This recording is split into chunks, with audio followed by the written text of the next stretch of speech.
Well, sino ba bang mas magaling dito sa mga anak ng sikat? Itong si Bronny James na may bagong career high so far? O kaya naman ito si Scottie Pippen Jr. na nagkaroon din ng career high dito sa Summer League? Yan ang mga pag-uusapan natin dito sa video na ito.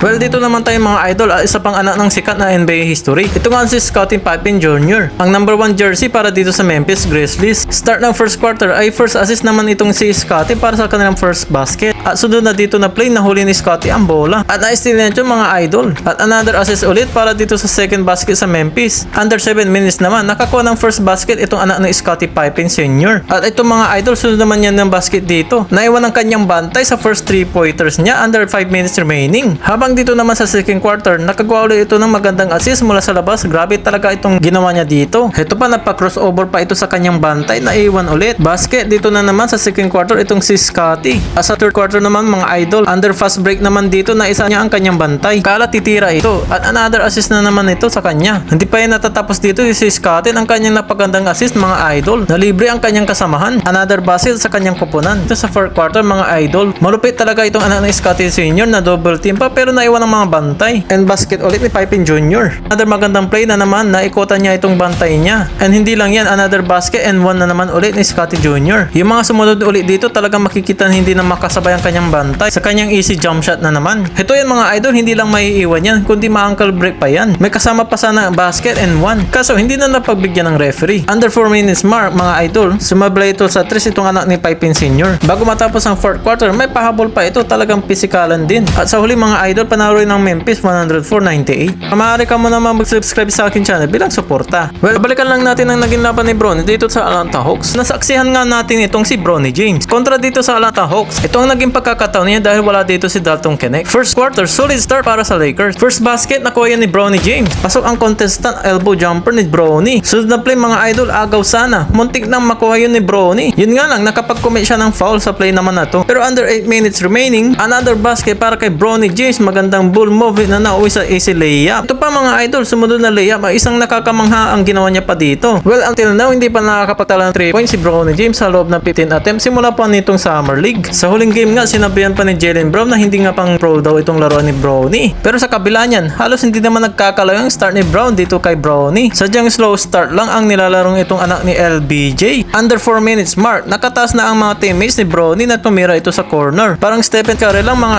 idol. Kaso nga lang, mintis pa rin tira ni Bronny. 0/16 na. Pero ito, nakalipas na isang minuto. Finally, after 16 straight, na ipasok din ni Bronny James ang first 3-pointers. Dito sa under 3 minutes remaining. Hindi pa makapaniwala yung sumabay sa kanya ng matirahan ni Bronny. Well, last under 2 minutes, nagpahabol pa ng depensa itong anak ni LBJ. Still na sana itong play na ito. Yun nga lang, nakakuha ng charging foul sa kalaban na itong si Bronny. And ang fourth quarter, leading scorer pa rin itong anak ni LBJ with 9-point shooting 4/6 sa field. Pagpasok ng third quarter, yun nga lang nakuha ni Bronny James ang first technical foul sa NBA. Talking trash with the referee. Dito na pinaupo si Bronny. Sa fourth quarter sa last 4 minutes ito binalik. At nice feed sa corner para sa anak ni LBJ. Pangalawang 3 points niya na ito sa Summer League. Well, sa huli mga idol, panalo ang Lakers by 1 point. First win nila dito sa Summer League. Kung titignan, mas angat pa itong laro ni Scottie Pippen Jr. Pero marami pa naman ng pagbabago, lalo na bago lang itong dalawa sa NBA. Sa madaling salita, marami pang mga tsansa. Yan pa mga susunod na maabangan natin.